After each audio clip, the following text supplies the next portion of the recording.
Don't touch that dial. Randy's Old Time Radio Show presents...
Crystal ball, Frank, Chandler, and the Regent family see a scene in Egypt and hear a horrible-looking man pronounce the name of Robert Regent, whom they have believed dead for 13 years.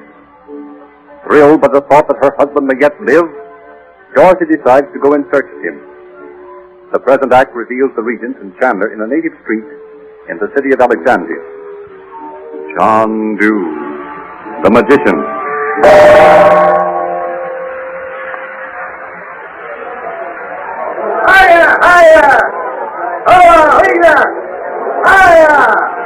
Oh, Mother, I must have that cute pair of red Arabian slippers. Aren't they darling? Which ones, Betty? Every one of these little shops seems to have them by the thousands. Look, Bobby, how the merchants sit cross-legged on the doorstep. Not much like our shops, are they? Gee, I should say not. Imagine some of our big stores with all the clerks sitting on the floor while the customers argue about the price of the goods. None of the shops have any fronts, do they, Uncle Frank? Look, that must be a cafe. Yes, men sit down on the floor in the smoke from that charcoal stove from morning till night, drinking their thick coffee and playing chess. You're a long way from California, Betty. I know. And I can't see how we got here so quick. It seems like yesterday we were sitting in the living room at home talking about seeing the Egyptian princess in the gazing ball and that horrible man she called Roxy. And he said something about father. Yes, and then somebody threw a knife through the window at Uncle Frank and it just missed him. Oh, don't speak of it, Bobby. Can't bear to think of it. Well, I can't figure out why we didn't find him or the police didn't or something. Uncle Frank, how did we get here so soon? Why worry about that, Bob? Who knows what yesterday means? Here we are. And here's a little shop where they serve coffee when you finish buying things. Shall we go in here? Mm-hmm. Yes, let's do. There's a lovely brass bowl I'd like. I want to speak to you alone, Frank. I'll get rid of the children for a minute. Bobby, you go over to that shop with Betty while she buys a pair of slippers. We'll wait here for you. All right. They're gone. What is it, Doc? I want to tell you there's a man been following us ever since we turned into this narrow street. Don't look around then, or he'll suspect you've told me. Where is he now? Leaning against the doorway of that stall where they're selling cakes. He's dressed in a long white robe and turban. Are you sure he's been following us, Dorothy? Oh, yes, I am. And it frightens me coming right on top of all those mysterious happenings at home. He's not the man the Egyptian princess called Roxar, anyway. I'd know him.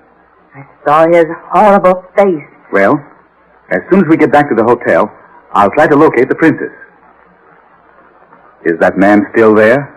Yes, he is. Let's sit down here and order some coffee. And before the children come back, I want to tell you what I plan to do. Oh, yes, do tell me. I have such a helpless feeling away over here, and then those robberies that frightened me so I was a little hysterical, I guess. You know, I blame myself for not coming home from India sooner. We might have found the secret room in the house and prevented the theft of Robert's papers. Don't blame yourself, Frank. Remember, if you hadn't spent so many years studying in India, you never would have known that danger threatened us. And not only you, but... What do you mean? Oh, nothing. Well, someday I'll tell you. But now for my plan. If we can find Princess Naji, and I'm sure we can, I'll tell her what we saw in the crystal gazing ball, and see if she will tell me who he meant by Robert Regent, and who this rock saw is. Oh, that repulsive-looking man. Look, here's the shopkeeper. Coffee for four, Benally. Why, you're not Benally. Oh, no, Effendi. Benally have gone to make his pilgrimage to Mecca. He left me to watch his shop. The Effendi wishes coffee? Just a minute. Benally left no message for me? No, Effendi. That's strange. Perhaps he thought you come later when he is here. Well, perhaps. Anyway, this is my sister, Mrs. Regent, and those two young people coming across the street are her son and daughter. You will protect them as Benally would. Regent? Regent? Yes. Why should that startle you? Oh, Effendi, I am not what you call startled. It is strange name in Egypt. I go get you some little sweetmeat? Yes, go and get them. And later I want to talk to you. As you will, Effendi. I got the slippers, Mother. And you know what? When the man told me the price, I took out my purse to pay him. And all of a sudden, another man that was standing there said something to the shopman, and... I'll say he said something to him. Sounded like he was swearing in Egyptian or whatever language they speak here. And the shopkeeper said he'd made a mistake in the price, and the slippers were only 25 piastres. So I gave the man $1.25. Being very smart to think she knew how much 25 piastres was. Never mind that. I turned around to thank the man, and he was gone. Yes, sir. Vanished. Just like that. Look around, Dorothy. Is the man you saw following us still over there? No. Do you think it was he who spoke to the shopkeeper? Yes. And if he was, he may be someone I should see. Would you be afraid to wait here for a few moments? Of course not, Uncle Frank. You go on, and I'll look after Mother and Betty. Yes, go if you think you should, Frank. I'll buy a few things in the shop while we wait. Oh, I'm thrilled to death. Alexandria. You know what it looks like, Mother? What? Like a movie set. I saw one just like it the day I went through the Lasky studio. The same narrow streets, and little open shops, and men in turbans walking around selling bread that looks like pancakes. Don't call them turbans, Betty. They're tarbushes. They're just like Uncle Frank's magic hat. They're all right, Smarty. But it is thrilling, isn't it, Mother? Yes, I think so, too. Look how the windows in the second stories overhang the street.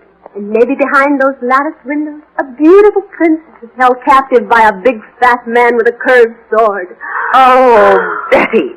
If you must think up fairy tales, for heaven's sake, make them more cheerful. Why, Mother, you're not really nervous, are you, darling? No, of course not, dear. Well, drink your coffee, and then we'll do a little shopping. When's Uncle Frank going to look for the Princess Naji, Mother? Hush, Bobby. I don't think we should speak her name so loudly. Someone might hear us. Uncle Frank's going to find out where she is today if he can. We're going back to the hotel in a few minutes. And wait there while he sees the princess? Oh, don't you hope he finds her right away? I'd love to see a princess. Maybe Uncle Frank would take me to see her. I can hardly wait until he finds her. Just think. She may have news of your father. I guess you think we don't seem much interested in finding Father, but of course we are. Only I can't remember much about him. And you can hardly remember him at all, can you, Betty? No. Well, I can remember him telling me an exciting story, all about a boy that did a lot of things. And when I asked him the name of the boy, he always said his name, son, was Robert Regent. Oh, good heavens! What was that? Oh, so sorry, American lady. I am clumsy, and I'm not poor from shop. So sorry to frighten you. It's all right. Come on, Mother. Let's buy what we want and go back to the hotel. You wanted to see that brass bowl, didn't you? Yes, yes. It will be lovely for those pale yellow tulips at home, won't it? Oh, yes. And let's look at those lovely opals in the little glass case. Yes, you really need an opal. What would you do with it if you had it? Oh, I don't know exactly. But there's something kind of shivery about opals. Let's not get anything shivery today, Betty. Why, Mother. Oh, I'm sorry, dear. Get whatever you like, of course. I must overcome this feeling of menace that seems to hang over us. Oh, here's something I want. Look, Mother, a double-edged knife in a red leather case. See how sharp it is. Ooh. And look at the carving or whatever you call it on the handle. And the case is embroidered in gold thread. Well, I must say, Bob, you don't want much. Oh, may I have it, Mother? I won't ask you for another thing all the time we're over here. Well, I suppose you may. Men never seem happy unless they have guns or knives or something destructive. Now, Mother, you know I won't do any damage with it. Isn't it a beauty? Shall I ask how much it is? Yes, if you like. Oh, young Effendi have choose finest knife in store. Finally got from young Bedouin, who sell it for love of girl. Oh, how thrilling. Tell us about it. Oh, young Bedouin love poor young girl. He rich young man, but father not know he love poor girl. Father not send him money to stay in Alexandria, see girl. So he sell his saddle, his hunting belt, everything. The poor fish. At last he have only his knife. Finally buy it from him. Maybe he have killed many men, eh? Who knows? Finally keeps such very beautiful rug upstairs, in upper room. You like to come up? Oh, I see. I suppose these rugs are very valuable. Cost much money? Oh, yes, American lady. Take many, many years to make. Some are old. 400, 500. Many years. Finally not keep them down here. Let's go up and see them at least, Mother. Isn't it fun? Like a story. You aren't really afraid, are you, Mother? Well, we're right here on the street. No, of course not. Which way do we go? Through this curtain. Walk upstairs, please. I come up after you. Come on, Mother. Goodness, it seems dark up here after the bright light in the street. Where are Mrs. Regent and the children? They have gone upstairs to see beautiful rock. They say you come too. Oh, very well. Up this way? Regents. Regents. And with them, Chandu the magician, locked in up there. Ah, the sacred mule of the prophet. Rockstar will reward me well.